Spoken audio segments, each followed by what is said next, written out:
Συνάδελφοι επιχειρηματίες, κάθε χρόνο χιλιάδες Βαλκάνοι επισκέπτες εισέρχονται στην Ελλάδα από τον Προμαχώνα. Οι περισσότεροι διασχίζουν τον νομό Σερών χωρίς στάση.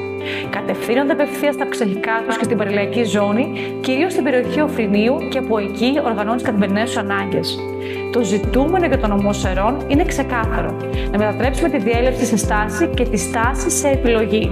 Επιλογή υπηρεσιών, επιλογή αγορών, επιλογή συνεργασιών με τις επιχειρήσεις του τόπου μας. Ο οδηγός εξωστρέφειας 2026 αποτελεί τη συντονισμένη μας απάντηση.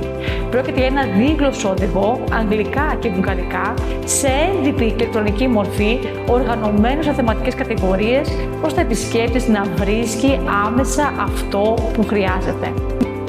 Στην πράξη, εντοπίζει την υπηρεσία ή το προϊόν, σκανάρει το QR, μεταφέρει απευθείας στο Google Maps ή στην σελίδα e-shop της επιχείρησης.